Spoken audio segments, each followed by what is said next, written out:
Olá, pessoal. A gente vai então dar início à nossa segunda aula aqui no projeto Padrinhos Médicos, nossos afiliados neurodigitais. Meu nome é Leonardo. Hoje quem vai apresentar o assunto é o trio da Ana Clara, da Eide e da Isabela, tá bom? Muito obrigado, meninas, pela proatividade e por estarem junto aqui conosco nesse projeto. Vocês têm a palavra quando quiserem, tá bem? Tá bem, obrigada, doutor. Eu vou ser a primeira a apresentar. Vocês estão me ouvindo? Está todo mundo me ouvindo?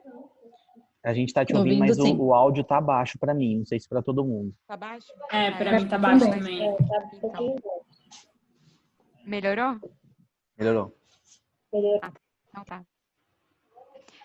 Eu vou falar sobre o capítulo 2 do livro de Neuroanatomia, que é o de células do sistema nervoso. Pode passar. Slide.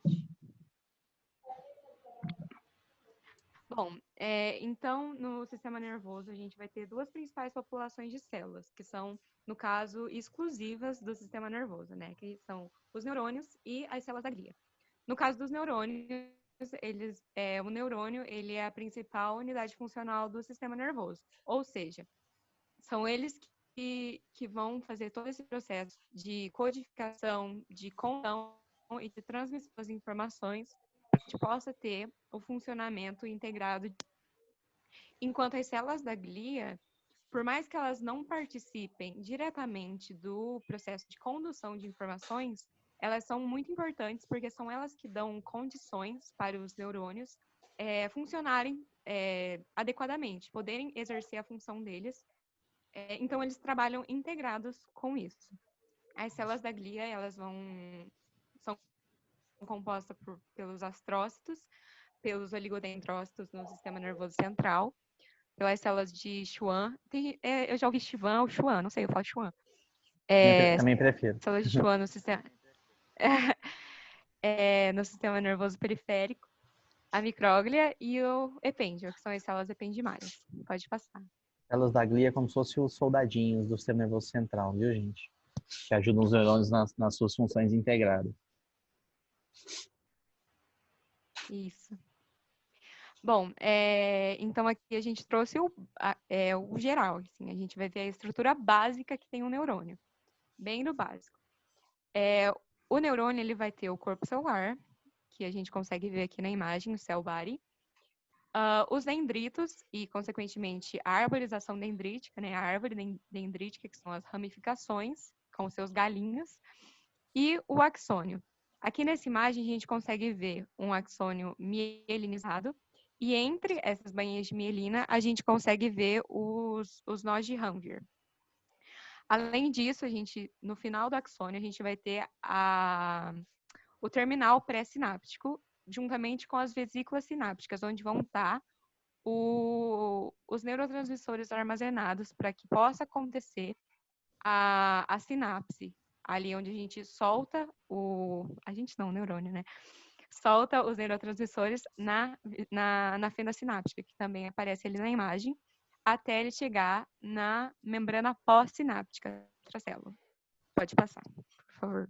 Você lembra a importância da mielina Aqui tem uma nesse imagem contexto que você da está discutindo? Oi?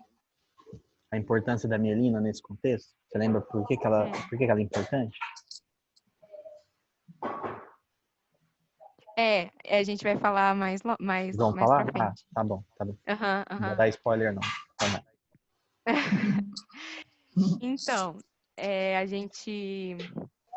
eu trouxe aqui a microscopia do neurônio, né? Então, a gente vai ter. E uma coisa muito importante também, muito diferenciada do neurônio, é que ele tem esses grânulos, chamados grânulos de início, ou corpúsculos de início, que é o retículo endoplasmático rugoso dos cibossomos, né? E eles são muito proeminentes no neurônio, justamente porque os neurônios são células metabolicamente ativas. Então, eles estão sempre fazendo síntese de substâncias, estão sempre nesse processo para fazer com que tudo ocorra integrado, sempre produzindo, tendo um metabolismo, tendo excretas. E isso também é importante a gente ressaltar dos corpúsculos, porque eles são um diferencial para que o neurônio continue nesse metabolismo ativo. Além disso, a gente vai ter os neurotúbulos, que são importantes do citoesqueleto para que ocorra o transporte dessas vesículas. As neurofibrilas, que também dão a sustentação ao citoesqueleto. Deixa eu ver o que mais que falta. Aqui a gente também consegue ver o axônio, a bainha de mielina. E uma coisa importante também é que muitas vezes o neurônio ele tem grânulos de pigmento. Por exemplo, ele pode ter um grânulo de pigmento, que no caso é a neuromelanina, que é um produto da síntese de catecolaminas, por exemplo, a noradrenalina, a serotonina, que deixam essa pigmentação em certos locais, como, por exemplo, na substância negra, onde a gente vai ter a dopamina. Acho que é isso, pode passar para o próximo. Bom, a gente viu a estrutura básica do neurônio Ana, ali, né? vocês estão me ouvindo? Sim. Sim. Só para pegar esse gancho para vocês entenderem o que você falou, os microtúbulos que dão sustentação ao citoesqueleto, que ajudam na migração neuronal, nas fibras de substância branca no seu trajeto normal, a gente tem um grupo de doenças que chama tubulinopatias, que pode cursar com uma malformação complexa do desenvolvimento do sistema nervoso central, com várias alterações de imagem, umas mais específicas, outras nem tanto, e a gente consegue identificar isso na imagem, só para vocês entenderem a importância do que você está falando. E a outra é a neuromelanina, que a gente também consegue ver na ressonância, inclusive faz parte do nosso protocolo atual nos pacientes que chegam com síndrome parkinsoniana, tanto doença de Parkinson como seus diagnósticos diferenciais. Tá bom? Uhum. Certo, muito obrigada. Então, como a gente falou, aquela é uma estrutura que a gente vê, é uma estrutura meio que universal. Porém, os neurônios, eles têm diferenças entre si. Por exemplo, aqui, o corpo celular. O corpo celular, ele tem um tamanho variável, de acordo com a localização e a função desse neurônio. Por exemplo, um interneurônio do sistema nervoso central, ele vai ter um corpo celular pequeno, enquanto um neurônio motor, ele vai ter um corpo celular muito maior. E esse corpo celular, o tamanho dele geralmente correlaciona com o comprimento do axônio. Então, se você tem um axônio grande, se você tem um corpo celular grande, você vai ter um axônio grande. Se você tem um corpo celular pequeno, o seu axônio também vai ser pequeno. Outra coisa que a gente percebe mudanças é nessa arborização dendrítica, que vai variar em número, no tamanho e na densidade dos galinhos dela.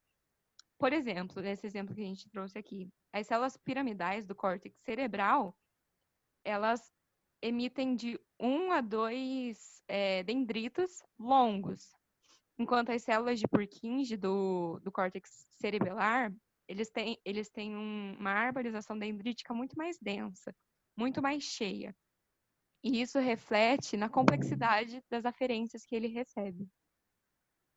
Alguém falou alguma coisa? Achei que eu tinha ouvido alguma coisa. Pode passar.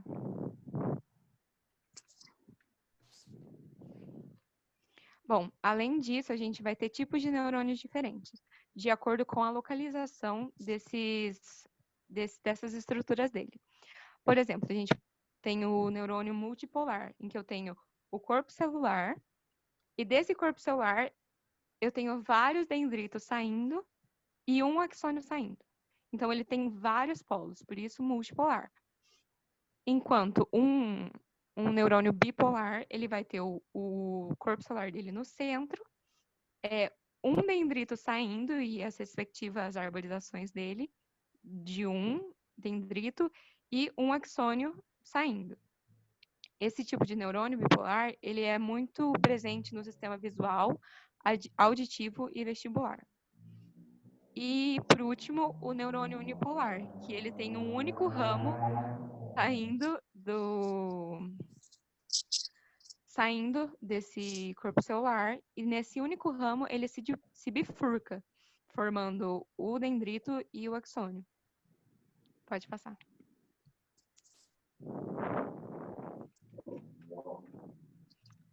Só para a gente falar um pouco sobre os neurotransmissores, né? Os neurotransmissores, como eu havia falado no começo, eles são armazenados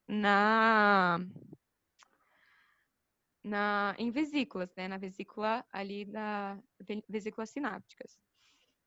E o neurônio, ele é ensinado falando no livro, que ele é ensinado a sempre propagar o mesmo neurotransmissor. Então, por exemplo, ele vai ser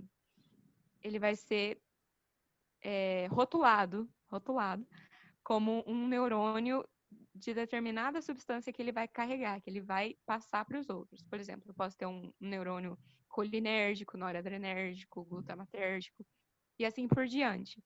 Porque você define esse tipo de neurônio de acordo com a origem, com a função dele e de acordo com a terminação que ele tem. Então, por exemplo, a gente tem aqui a acetilcolina, que é um dos neurotransmissores que a gente mais ouve falar. Ela vai estar presente no sistema nervoso autônomo, tanto no parasimpático quanto no simpático. A diferença é que no parasimpático, a acetilcolina vai ser o neurotransmissor presente tanto na célula pré-sináptica quanto na pós-sináptica, enquanto no simpático vai estar presente só no pré-sináptico. Ela também é o neurotransmissor que vai estar ali fazendo a junção entre o neurônio motor e o músculo estriado, ali na junção neuromuscular. E as sinapses que ela faz são chamadas de sinapses colinérgicas. Outro grupo de neurotransmissores que a gente tem são os aminoácidos. Por exemplo, o glutamato, que é o principal neurotransmissor excitatório que nós temos, o GABA, que em contrapartida é inibitório, a glicina, que é um aminoácido neurotransmissor, que é encontrado na medula espinal, entre outros aminoácidos que a gente tem também como neurotransmissores. Além disso, a gente também tem as monoaminas, como, por exemplo, a noradrenalina. Ai, acho que tá... cortou um pouquinho aqui no final. A noradrenalina, que ela faz parte do sistema nervoso autônomo simpático, nas fibras pós-ganglionares, pós-sinápticas. E a gente vai ter a dopamina nas monoaminas e também a serotonina. É importante falar que a maioria dos neurônios que utilizam essas monoaminas tem o corpo celular deles localizados em núcleos no tronco encefálico. Por exemplo, a noradrenalina, tem neurônios que são muito concentrados no locus coeruleus. A dopamina, na substância nigra, como a gente já tinha falado. E a serotonina nos núcleos da RAF. Outra coisa também é que a dopamina ela é caracterizada como um neurotransmissor de ação lenta. O que acontece? Os outros neurotransmissores, assim que eles atingem a membrana pós-sináptica, eles já conseguem despolarizar aquela membrana rapidamente, sem precisar de outra substância. Enquanto a dopamina, para ela conseguir exercer essa mesma função, ela depende de segundos mensageiros, no caso, o AMP cíclico. Ana, o locus coeruleus, por exemplo, que você falou, a gente também consegue estudar na ressonância, na sequência T1, e apesar de ele ser um neurônio noradrenérgico, ele também tem a neuromelanina. Então, ele também, que é um subproduto da dopamina. Então, a gente tem a dopamina principalmente na substância nigra, que é onde degenera e a gente tem a doença de Parkinson, mas a gente também tem um pouco da neuromelanina que você disse nos locus coeruleus. E quando o paciente tem a doença de Parkinson, essas estruturas elas se degeneram, a gente não consegue caracterizá-las com precisão na imagem. Inclusive o locus coeruleus é uma dos locais que explica por que esses pacientes têm alteração do sono REM. Então, entendendo essas fisiopatologias, a gente vai compreendendo as doenças, tá bom? Certo. Pode passar o slide, por favor. Bom, e daí a gente tem as substâncias chamadas de cotransmissores, né? Que são neuropeptídeos. eles são lançados, eles são armazenados e eles são liberados na sinapse. E a função deles, apesar de algumas substâncias não terem, não é sabido ainda a exata função, eles modulam a liberação, a recaptação e os efeitos desses transmissores que são lançados juntos com ele. Como, por exemplo, de neuropeptídeos, a gente vai ter a encefalina, substância P, colecistoquinina, somatostatina, dinorfina, entre outros. É importante falar também que quando o neurotransmissor cai na membrana pós-sináptica e tem a sua ação concluída, o efeito dele precisa ser terminado. E tem duas formas para isso acontecer. Eles podem ser ou degradados ou recaptados. A acetilcolina, nesse caso, ela é degradada. O que acontece? Quando ela exerce a sua função, uma enzima chamada acetilcolinesterase hidrolisa a acetilcolina e ela é degradada. Enquanto a maioria das monoaminas são recaptadas, apesar delas terem enzimas que possam degradá-las, elas são, na maioria das vezes, recaptadas para exercer a função novamente. Pode passar. Bom, aí aqui a gente já vai entrar para as células da glia. A primeira célula são os astrócitos. Os astrócitos, eles recebem esse nome justamente porque eles parecem uma estrela. Eles são células que possuem muitos processos. Como eu falei no início, eles são responsáveis por fazer essa nutrição, essa sustentação e ajudar no metabolismo dos neurônios. Eles fazem esse contato do neurônio com o vaso sanguíneo e com isso eles conseguem levar os nutrientes, pegar os metabólitos, conseguem sustentar esse neurônio. E por eles terem essa porção no vaso sanguíneo, eles atuam como constituintes físicos da barreira hematoencefálica, que é importante para quê? Justamente para que o nosso sistema nervoso seja protegido de substâncias que sejam danosas, que possam lesar o sistema nervoso. Aqui também coloquei uma imagem para a gente ver. Na microscopia a gente consegue ver os prolongamentos deles, os processos, e a forma como eles parecem estrelas, como eles se ligam ao capilar e ao neurônio. Isso aí que você está falando é muito, muito importante vocês terem esse entendimento, pessoal, inicial, porque a barreira hematoencefálica, ela é essa estrutura exatamente igual a Ana falou, composta dos capilares, né, dos vasos bem fininhos, são fenestrados, mas as fenestrações são finas, então essa troca de moléculas entre o sangue e o cérebro só se faz com moléculas que que tem essa possibilidade de passar por essas fenestrações, ou seja, moléculas muito grandes, nocivas, não passam. Por isso a integridade da barreira ela é importante, tanto a nível de capilar quanto a nível dos pés dos astrócitos, é isso mesmo. Então, qualquer alteração nessas estruturas, a gente vai falar que a barreira está quebrada ou disfuncionante. Consequência, coisas que não devem ir para o cérebro começam a ir, tipo toxinas, metabólitos anômalos, metástases, enfim.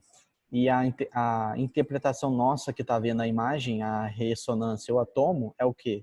É realce. Então, realce para nós, na imagem, em locais que habitualmente tem barreira e ela está desfuncionante, é igual, exatamente o que eu acabei de falar, a barreira desfuncionante. Tá?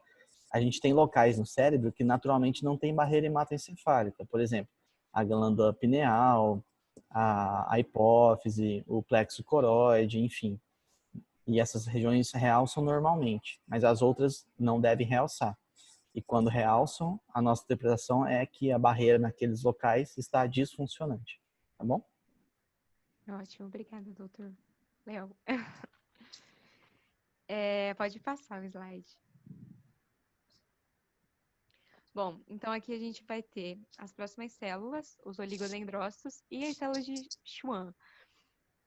Ambas as células são responsáveis por fazer a mielinização dos axônios dos neurônios. Qual que é a diferença entre eles? Os oligodendrócitos fazem a mielinização do sistema nervoso central, enquanto as células de Schwann fazem o sistema nervoso periférico. Essas células, a mielinização, ela acontece da seguinte forma. Uma célula da glia, seja ela oligodendrócito ou célula de Schwann, estamos falando de qualquer uma das duas, ela pega uma pequena porção do axônio e envolve ele. Mas é uma pequena porção. Então, se eu tenho um axônio longo, logo esse axônio precisa ser revestido por várias células. Várias células diferentes para fazer essa mielina.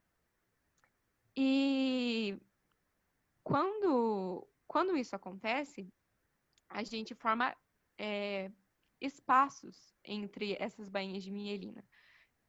São segmentos adjacentes porque você teve células diferentes produzindo aquela mielina, sem continuidade. E são esses nós que a gente vai chamar de nó de Ranvier. Qual que é a importância desse nó de Ranvier? O nó de Ranvier é uma parte do axônio que fica em contato com o espaço extracelular. Então, quando você passa a despolarização por eles, ele entra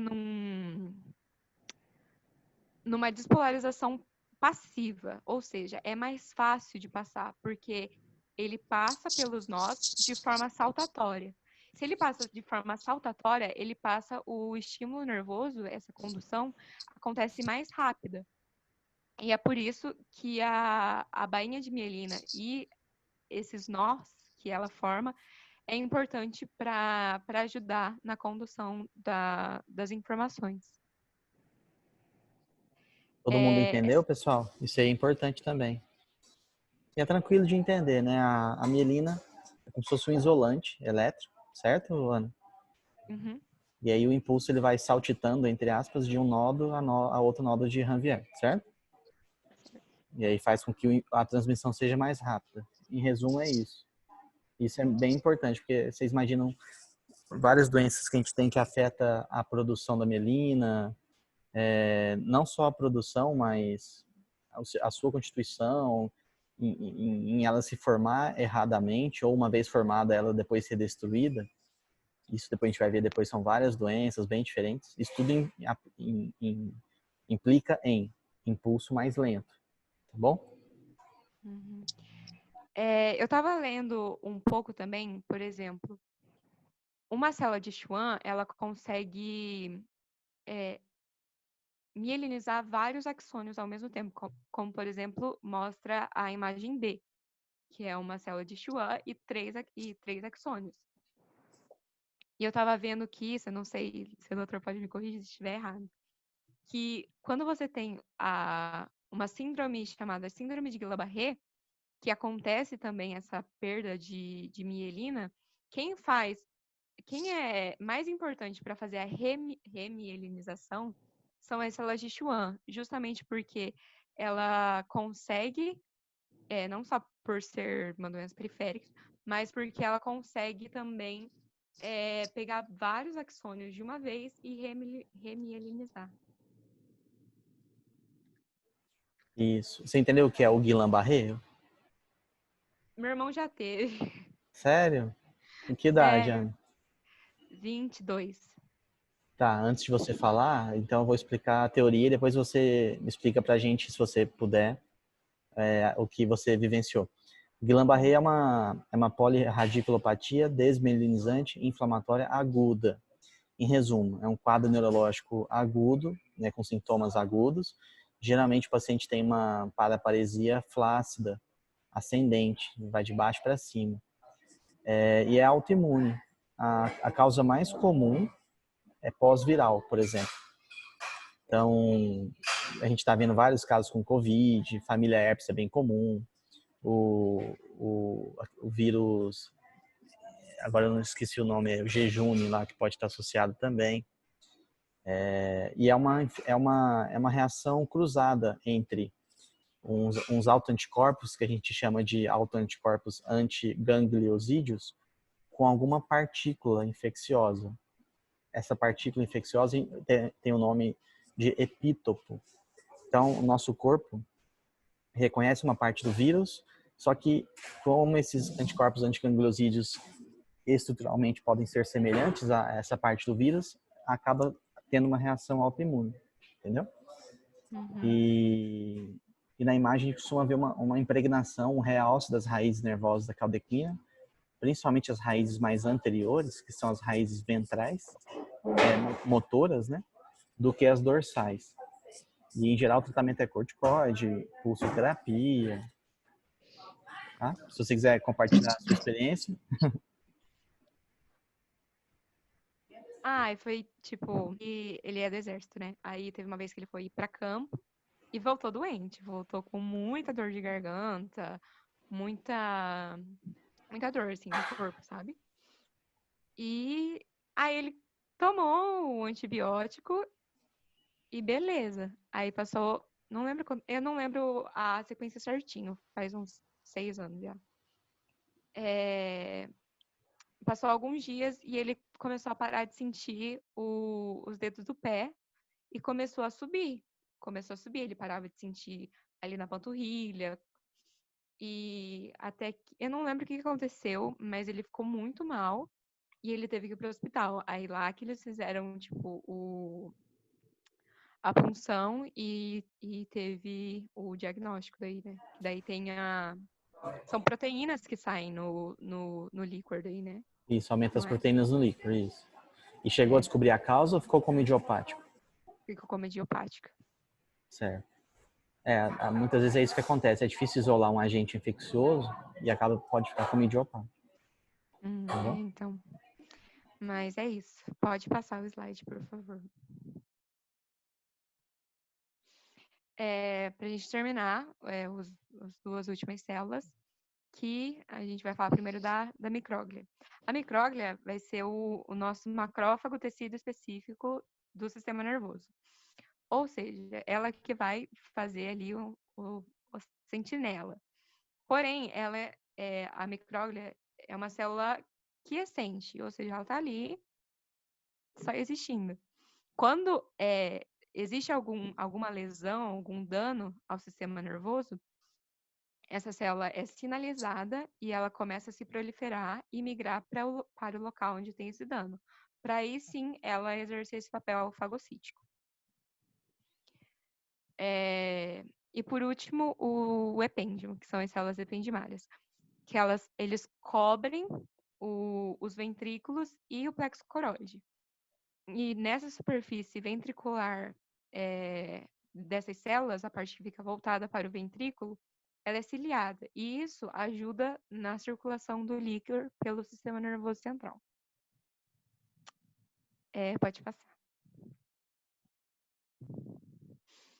Aí, rapidinho, só para a gente fazer algumas correlações.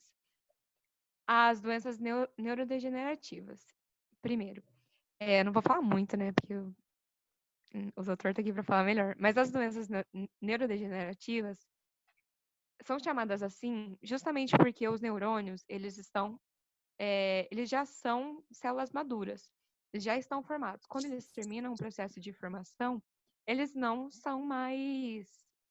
entram mais no processo de replicação, não entram no ciclo celular. Ou seja, se eu tenho um dano ao neurônio, ele não vai ser substituído. Ele vai progressivamente se degenerar ou morrer, ou até ele morrer. Então, ele vai se degenerando. Isso caracteriza as doenças neurodegenerativas, como, por exemplo, o Alzheimer. Agora, as células da glia, diferentemente dos neurônios, elas entram no ciclo celular. Ou seja, elas são possíveis alvos de neoplasias. Ou seja, quando você começa a ter essa replicação, essa reprodução das células de forma descontrolada. Então, a gente pode ter os astrocitomas, o oligodendroma, um linfoma cerebral, no caso da micróglia, porque ela é um componente do sistema imune. Existe também os schwannomas, entre outros. E aqui eu trouxe também o caso da esclerose múltipla, que também é uma doença autoimune. É um distúrbio imunológico no qual as células do sistema imune começam a desmielinizar, causar danos à bainha de mielina e começa a perder. E com isso, você gera processos inflamatórios que ainda geram mais lesões ao, ao sistema nervoso. E ela é uma doença caracterizada por períodos de surto e períodos de remissão. Então, você tem um episódio de desmielinização, que você tem os sintomas mesmo de esclerose múltipla, os déficits, e os períodos de remielinização. Eu coloquei aqui que estava no livro, mas fala que a ressonância magnética consegue detectar esses focos de desmielinização na substância branca do cérebro. Isso, a gente vê com muita frequência esclerose múltipla. Talvez eu tenha uma visão viciada, porque eu trabalho em hospitais terciários que drena muito isso, mas todo dia a gente vê, tá? Quando você vai sentar para laudar, todo dia a gente vê. E o mais típico de clínica, igual você falou, é o quadro remitente recorrente, né? E quando a gente fala de sistema que pode comprometer o sistema nervoso central, você entende o que quer dizer isso? O que é o sistema nervoso central? Então, Eu entendo. pode ir, vai lá. Não, eu entendo, por exemplo, pode causar vários déficits, porque depende. Eu estava lendo que por ele ser uma doença inflamatória e ele causar sítios de inflamação, dependendo do local, você tem um certo déficit. Por exemplo, tem gente que não consegue andar, tem gente que perde alguns movimentos. É isso. A sintomatologia clínica pode ser as mais variadas possíveis, justamente pelo que você acabou de explicar. Uhum. Mas eu queria que vocês fixassem aqui, quando a gente fala sistema nervoso central, a gente está falando em cérebro, Uhum. nervos ópticos, que é uma extensão do cérebro, daí as clínicas visuais, né, de perda visual, e medula. Então a gente olha tudo isso, não só o encéfalo, sabe? Não só o cérebro. Uhum. Bom? Certo. Da primeira aula é só isso, agora é as meninas. Deixa eu só ver que Obrigada. alguém perguntou. A Janaína perguntou se a neurite óptica sempre está presente. Não, não é sempre. Mas é um dos sítios bem comprometidos. Então a gente sempre olha esses nervos, tá? Mas não é sempre, Janaína. Oi, gente, boa noite. Posso começar? Boa noite. Quem tá falando? Isabela. Oi, Isa, pode, só não tô te vendo. A câmera tá ligada. Tá preto assim, sabe?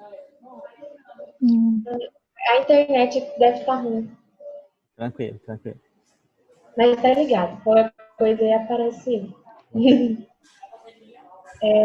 Eu vou começar falando sobre o sistema nervoso periférico. Ele é formado por terminações nervosas, nervos periféricos, os plexos e os gânglios periféricos. As terminações nervosas, elas detectam alterações no ambiente interno e externo e são responsáveis pela contração muscular e também a secreção glandular. Os troncos nervosos periféricos, eles são nervos espinhais cranianos, que são nomeados de acordo com o seu local de origem. Os plexos, eles são uma rede de nervos que são entrecruzados, e eles vão ser redistribuídos sem sinapse para formar os nervos periféricos. A gente tem 4 exemplos, que são o plexo cervical, o plexo lombar, o plexo braquial e o plexo sacral. A gente pode correlacionar, para dar uma explicação melhor, que eles são como uma caixa de distribuição de uma casa. Tem vários fios dentro da caixa que vão se redistribuir para o restante da casa. Isso é como se fosse um plexo. E os gânglios periféricos, eles são estruturas que estão fora do sistema nervoso central, mas que apresentam corpos de células nervosas. As células do sistema nervoso periférico, eles podem ser sensoriais ou motores, e elas são responsáveis por ligar o nosso sistema nervoso central às partes do corpo. Então, a maioria dos nossos neurônios, eles são aferentes ou aferentes. Essa diferenciação de aferente são terminações nervosas, que incluem receptores sensoriais, que levam as alterações para o sistema nervoso central. Então, é do corpo para o sistema nervoso central, como, por exemplo, a sensibilidade epitelial. E as terminações nervosas eferentes, elas conduzem sinais do sistema nervoso central ao longo dos axônios, a fim de controlar a contração muscular e a atividade das glândulas. Pode passar.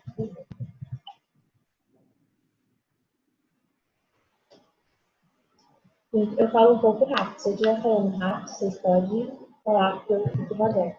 Tá tranquilo. O nosso comportamento depende da atividade dos nossos músculos, pois eles são responsáveis pela nossa postura, pela nossa movimentação, mas para que tudo isso ocorra, a gente precisa de uma inervação muscular, sensitiva e motora. E as células musculares, elas também são chamadas de fibras, e elas correm no mesmo sentido dos músculos, e elas possuem dois grupos funcionais, que são as fibras musculares extrafusais e as fibras musculares intrafusais. As fibras musculares extrafusais, elas são mais numerosas e elas constituem a maior parte do músculo. Elas são responsáveis pela contração e são inervadas pelos neurônios motores do tipo alfa. Esses neurônios motores do tipo alfa, eles são grandes, multipolares e possuem muitos dendritos. Já as fibras musculares intrafusais, elas são células musculares especializadas que atuam como sensoriais. E elas estão localizadas entre as fibras extrafusais. A sua função, ela é fundamental para o reflexo de estiramento monossimpático e também o controle do tônus muscular. São inervadas pelos neurônios motores do tipo gama, que, ao contrário dos alfa, eles são menores, mas eles ficam em grande...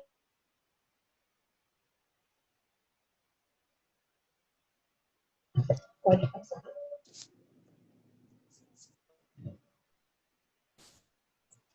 A correlação clínica aos músculos estão as miopatias. As miopatias, elas podem ser adquiridas ou hereditárias, e os sintomas incluem fraqueza muscular, atrofias, cãibras, mialgias e problemas nos músculos respiratórios, faríngeos e faciais. A poliomielite, ela é um distúrbio inflamatório, degenerativo e imunológico que afeta o músculo, causando dor, fraqueza e cansaço. Geralmente ocorre em adultos acima dos 40 anos ou em crianças entre 5 e 15 anos. Em crianças, é comum que a pele fique inflamada e pode causar erupções cutâneas. Essas erupções são chamadas de dermatomiosite. E é uma doença que é mais comum em mulheres. As distrofias, elas são miopatias hereditárias que se caracterizam pela presença de necrose nos tecidos musculares. A distrofia muscular de Duchenne é uma específica, ela atinge mais os homens e é uma doença degenerativa que, após os 2, 3 anos de idade, a criança começa a desenvolver fraqueza nas pernas e nos braços. Além disso, ela tem uma marcha desequilibrada e caminha na ponta do pé. Como a gente vê na segunda imagem, a criança ela fica mais para frente. E, além disso, ela pode também ter um retardo do esvaziamento gástrico por causa do músculo e pode causar dor abdominal e vômito. Após os 10 anos de idade, ele também que aos 10 e 12 anos de idade, normalmente essas crianças já estão na cadeira de roda, porque elas não conseguem andar mais sozinhas, e a expectativa de vida é os 25 anos de idade. Então é uma coisa que é muito grave e comete muito cedo os pacientes. Além disso tudo, ela também pode ter mais complicações que estão associadas com insuficiência respiratória, podendo também atingir o sistema nervoso central. Pode passar. A primeira imagem é a poliomielite e a segunda é a distrofia.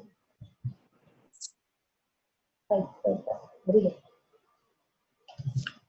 As extremidades nervosas, elas são classificadas como aferentes e eferentes. Eu vou falar sobre as extremidades nervosas aferentes. Eles são terminações que correspondem a mecanismos mecânicos, térmicos ou estimulação química. E eles são divididos em sistemas sensoriais de sentidos gerais e especiais.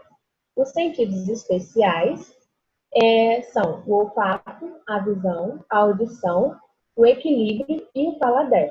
E os sentidos sensoriais gerais são os esteroreceptores, interoreceptores e os proprioceptores. Os esteroreceptores, eles são superficiais à pele e respondem a estímulos dolorosos de temperatura, toque e pressão. Os interoreceptores, eles ocorrem nas vísceras e respondem principalmente a estímulos mecânicos e químicos, que fazem a manutenção da nossa homeostasia. Os proprioceptores, eles ocorrem em músculos, articulações e tendões, e eles são responsáveis por concretizar a nossa postura e o movimento.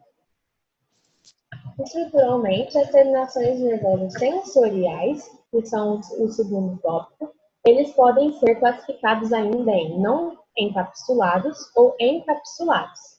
Pode passar os slide. Os não encapsulados são o grupo A-alfa, o grupo C e as terminações do disco de Merkel. O grupo A-alfa, ele realiza propriocepção e são finamente mielinizadas. O grupo C são fibras não mielinizadas e é responsável pela dor crônica, que é a dor de um longo prazo. E as terminações de disco de Merkel, eles estão localizados perto da epiderme e estão relacionados com toques superficiais e mais leves. São terminações livres. E se o toque for mais profundo, os discos de Merkel já não são mais os responsáveis pelo estímulo da dor. E os encapsulados, eles são protegidos por cápsula, então não basta eles serem expostos para gerar uma sensação. Eles devem ser estimulados com uma ação mecânica para mudar a conformação natural dele. E a gente tem como exemplos os corpúsculos de Meissner, que ocorrem nas papilas dérmicas da pele e são bastante numerosos na ponta dos dedos. E eles podem ter grande sensibilidade ao toque lento e ao vibratório lento. Eles estão se adaptando e eles são responsáveis também pelo toque fino e discriminativo. O corpúsculo de Pacini, eles ocorrem na pele e como articulações e mesentério. Eles também estão se adaptando e respondem à distorção mecânica e vibração. O receptor de Ruffini, eles ocorrem na pele também, na derme da pele, e estão relacionados ao toque profundo. Aí no próximo slide a gente tem uma imagem que deixa bem didática essa imagem. Aí a gente tem por cima aí as terminações livres de dor e temperatura, abaixo o disco de Merkel, que é o de toque e pressão, o receptor de Ruffini, que é tato profundo, corpúsculo de Meissner, que é o vibratório lento e toque superficial, e os de Pacini, que são vibratórios. As terminações de caso E, elas não são muito estudadas, não são muito comuns. Eles ainda, pelo que eu li, está incerto. E no livro que a gente pegou de base mesmo, eles nem foram citados, mas eles são, até agora, eles são relacionados com receptores de frio, que estão mais presentes em áreas genitais e nos lábios.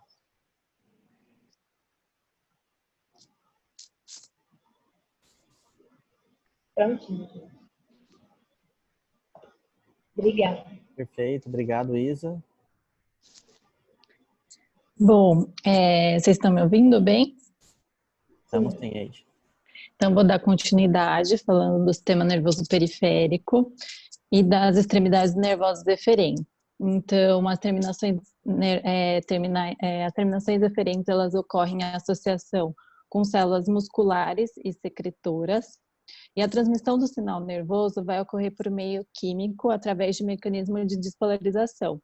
Essa despolarização ela é parecida com aquela que a gente já conhece entre neurônios. Vai causar uma liberação de um neurotransmissor que vai agir sobre o receptor na membrana celular-alvo. Então, o que vai acontecer? O neurotransmissor ele vai ser liberado, o potencial de ação vai chegar, o neurotransmissor vai ser liberado, no caso, na célula muscular, lá na junção neuromuscular, e vai agir sobre o seu receptor para exercer a função de movimento, no caso do músculo. O neurotransmissor em todas as junções neuromusculares no músculo estriado é a acetilcolina.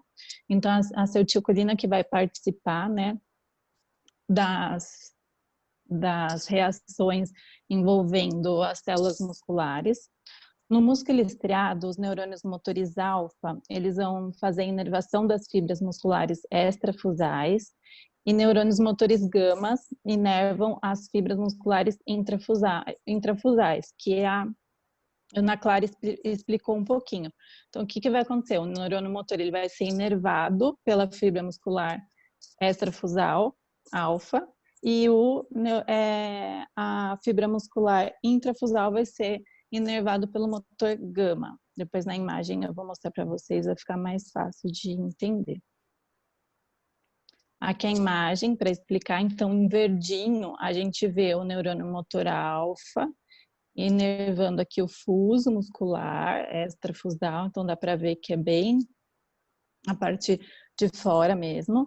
E aqui o neurônio motor gama inervando a região, a fibra muscular intrafusal. O sistema nervoso periférico ele vai ser constituído por terminações nervosas, nervos periféricos, plexos e gânglios. Então, as terminações nervosas elas vão ser classificadas em aferentes sensoriais, que é o que a Isa explicou, então vão captar, trazer informações do meio externo, então como temperatura, pressão, dor, e o eferente que é motor, que é de movimento, né, propriamente dito. Essas terminações sensoriais aferentes, elas ainda vão funcionar como mecanorreceptores, termorreceptores ou quimiorreceptores. Então, são esses receptores que vão fazer a captação desse estímulo e vai chegar até o nosso encéfalo e fazer a interpretação. Eles ainda vão ser divididos em nervos que não são encapsulados, que são terminações nervosas livres, como vocês viram lá na imagem da Isa, terminações encapsuladas, e a gente vai ter como exemplo o corpúsculo de Meissner e Patini. Já os músculos esqueléticos, eles contêm fusos musculares, como eu mostrei na imagem, que vão ser compostos por fibras musculares intrafusais. Então, os neurônios motores alfa vão fazer a inervação do fuso e o gama vai fazer a inervação intrafusal. A correlação clínica são os distúrbios da junção neuromuscular. Então, a gente vai ter a miastenia graves, que é o mais comum distúrbio imunológico da função neuromuscular periférica. E dentre as manifestações clínicas, a gente vai ter a fraqueza e a fadiga dos músculos cranianos. Então, por exemplo, extraoculares, faciais e músculo bulbar. Eu estava lendo, inclusive, que esses músculos são acometidos primeiramente porque são músculos que exigem maior função. Então, músculos que trabalham bastante são os primeiros a serem acometidos. E membros, especialmente os proximais, também costumam ser primeiramente acometidos.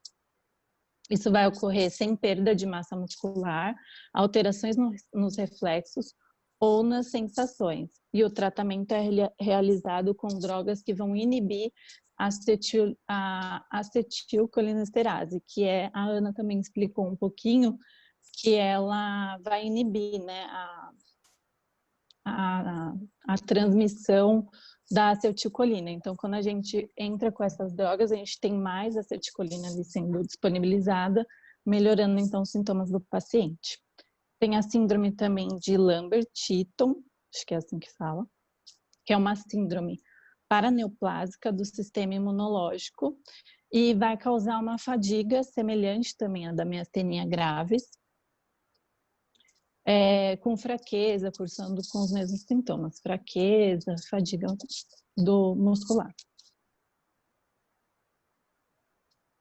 Sobre os nervos periféricos, então.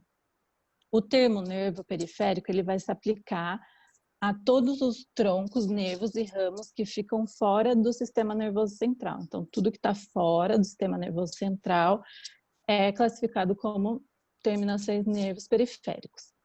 É a principal via através do qual o cérebro e a medula espinhal se comunicam com o resto do corpo. Então, são eles que vão fazer essa transmissão para que as informações cheguem lá no cérebro. Um nervo periférico típico, ele vai constituir de numerosas fibras nervosas que podem ser aferentes ou eferentes, como a gente também já explicou um pouquinho. Algumas fibras nervosas periféricas são mielinizadas e outras não mielinizadas, que a gente também já falou um pouquinho. Então, isso vai fazer a diferenciação no potencial de ação, na velocidade de condução, quando a fibra é mielinizada ou não.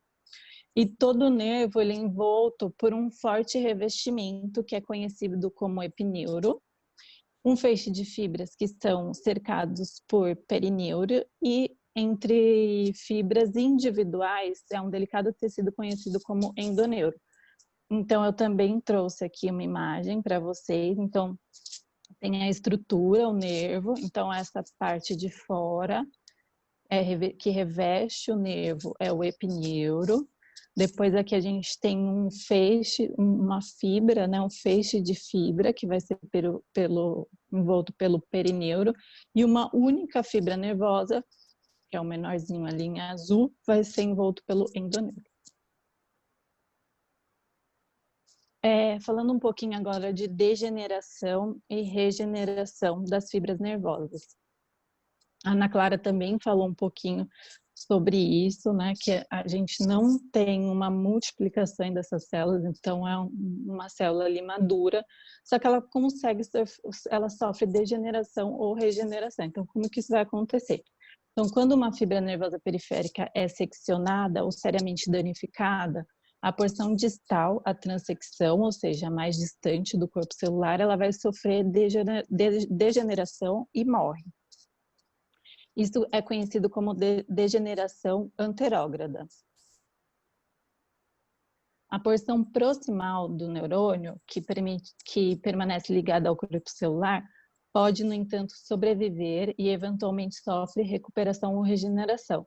Então, ou seja, a porção mais distal, se ela sofre alguma injúria, ela vai sofrer degeneração e vai morrer.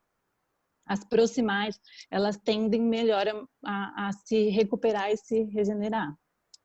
Inicialmente ocorrem alterações degenerativas, conhecidas como degeneração retrógrada. Então, quando o nervo ele sofre alguma injúria, vai acontecer uma degeneração, e essa degeneração tem esse nome de degeneração retrógrada, caracterizado por, então vai acontecer uma dispersão e perda da coloração dos grânulos de News, que a Ana Clara também mostrou os grânulos. Então vai ocorrer uma cromatólise, um inchaço do corpo celular, e o núcleo, que ele é mais central, ele vai se deslocar para a periferia. Se a célula se recuperar, a extremidade distal da fibra nervosa pode sofrer brotamento.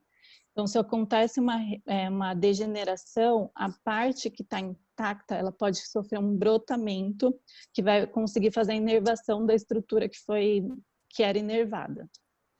o crescimento contínuo das novas fibras pode eventualmente levar à reinervação da estrutura original e recuperação da função.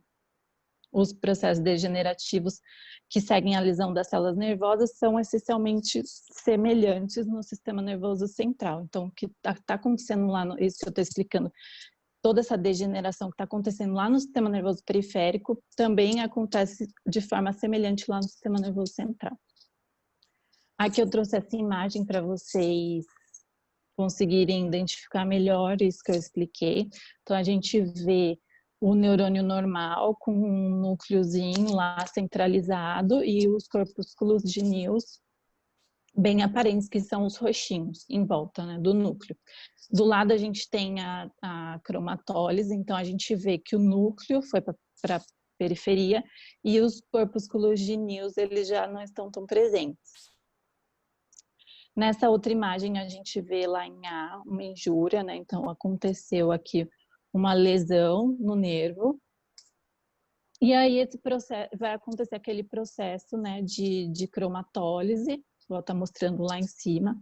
E aí o que acontece?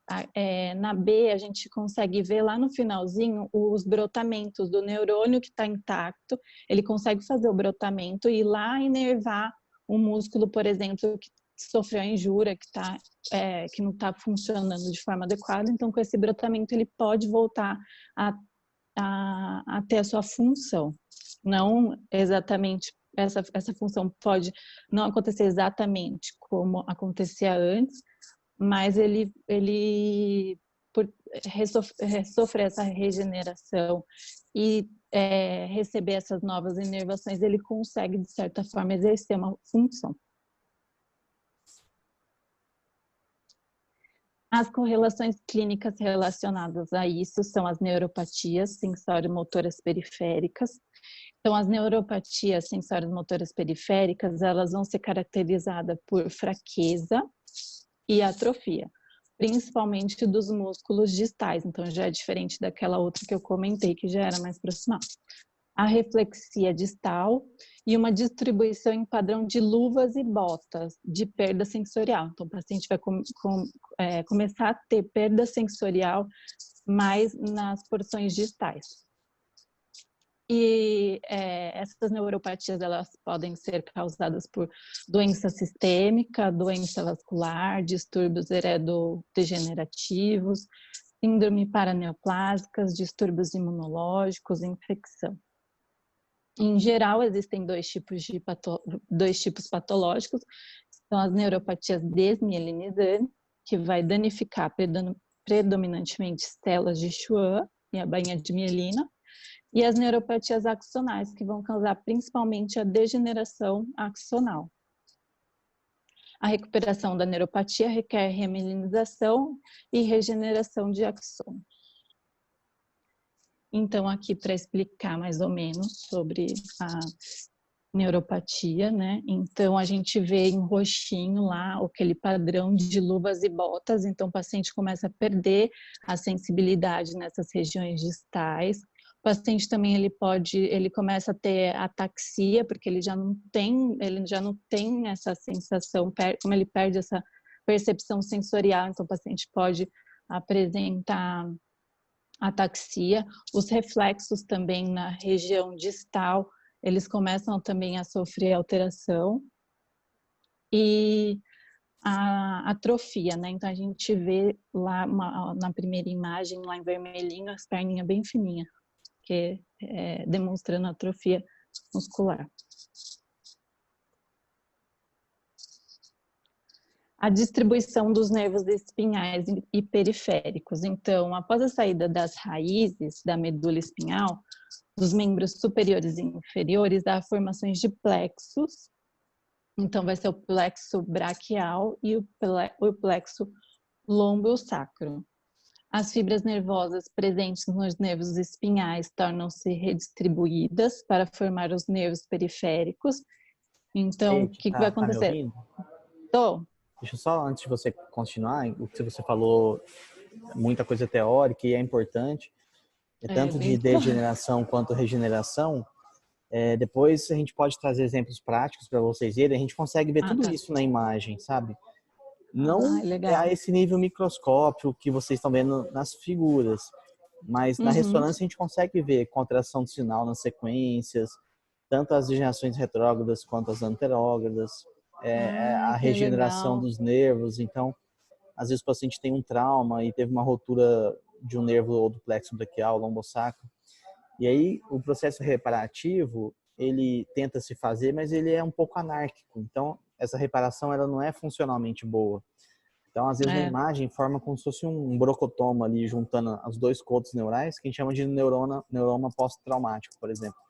Se você não tiver a história certinha, a gente pode confundir com tumor, inclusive, na imagem. Então, só para Caramba. vocês entenderem esse mecanismo, como é que a gente pode ver, ter muita noção disso também nas imagens, de uma forma prática, tá? Legal. Voltando então, as fibras nervosas presentes nos nervos espinhais, elas tornam-se distribuídas para formar os nervos periféricos, que são aqueles que a gente chama pelo nome, né? Nervo lunar, mediano. E cada nervo espinhal ele vai carregar a inervação sensorial de uma determinada parte da superfície do corpo. Então, o nervo espinhal ele vai sair, vai levar toda a informação para uma região específica do corpo. A área da pele inervada por um nervo espinhal específico é conhecido como dermátomo. Depois eu vou mostrar para vocês também que cada área inervada por certo nervo chamado de dermátomo, é separado, né? O grupo de músculos esqueléticos inervados por um determinado segmento nervoso é coletivamente chamado como miótomo. Então, um grupo de músculos que é inervado pelo mesmo nervo é chamado de miótomo. Músculos são geralmente funcionalmente relacionados e são responsáveis por padrão de movimento. Então, aqui nessa imagem, para a gente ver melhor o que eu estava explicando. Então, no primeiro bonequinho aí, acho que é a direita de vocês, esquerda, né, de vocês. Esquerda de vocês está mostrando o miótomo, então um único nervo vai inervar um grupo muscular. Então, é um miótomo. Então, no L2 ali, por exemplo, o L2 vai inervar o reto femoral, o reto lateral, então é um miótomo. E o dermátomo é uma região específica do corpo, que é mostrado no outro bonequinho que ele está de costas, né? Então, dá para ver as regiões separadas por cores, que são os dermátomos. As correlações clínicas relacionadas a isso são as lesões de plexo braquial, por exemplo, né? Então, acidentes de motocicleta, traumas no ombro e pescoço, eles são bem comuns nesses tipos de lesões. Então, ocorre a avulsão do plexo braquial, vai causar uma fraqueza e perda de sensibilidade do membro superior e, posteriormente, uma atrofia e que geralmente é doloroso, né? Um tumor de ápice do pulmão, ele pode se infiltrar na parte inferior do plexo braquial, e aí pode produzir dor, atrofia da mão, fraqueza, perda de sensibilidade. A inflamação imune aguda do plexo braquial, que é o plexo braquial, que é a neuropatia, causa dor intensa, fraqueza e perda sensorial de um braço, que geralmente se recupera após um ano.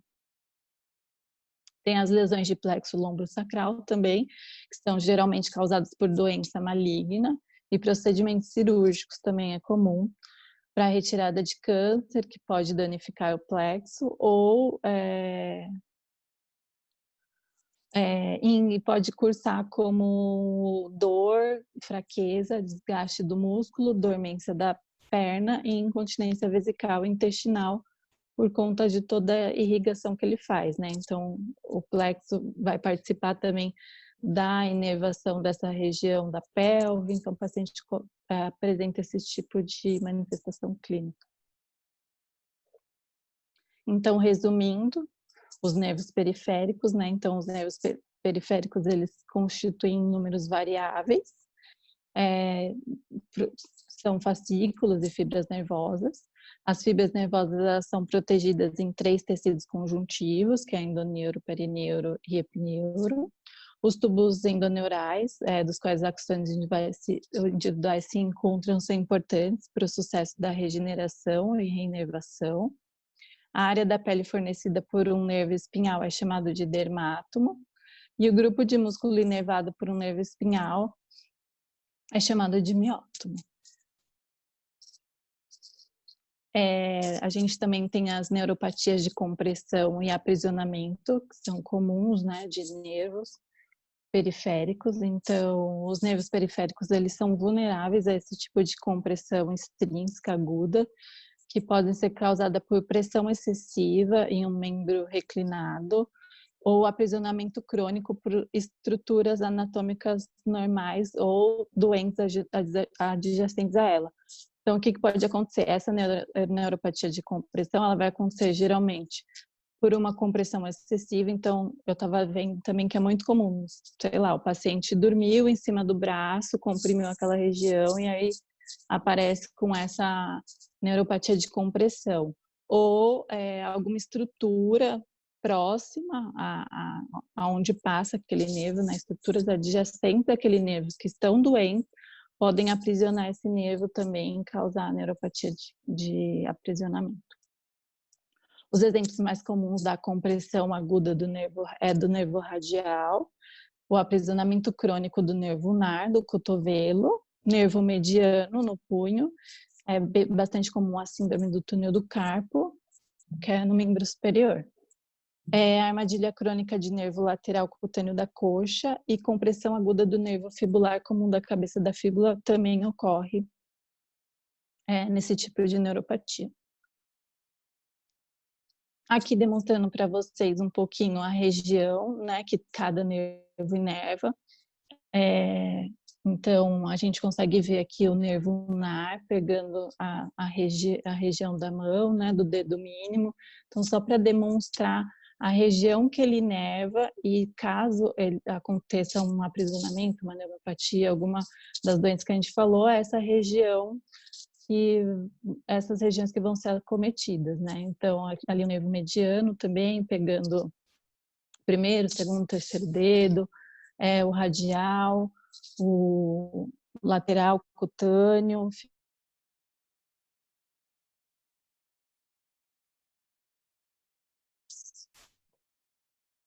E é isso. Muito bem, parabéns a vocês 3 que apresentaram. É um capítulo, são 2 na verdade, né? Aí ficou um pouco extenso, mas se a gente fosse fazê-lo separadamente ia ficar curto. Então acho que foi assim que a gente conseguiu organizar melhor. E são assuntos importantes, mas um pouco teóricos. Eu entendo isso, viu, pessoal? E talvez essa parte de músculo que as meninas falaram é mais difícil para a gente entender. E inclusive para mim, que eu não faço essa parte no dia a dia, tá?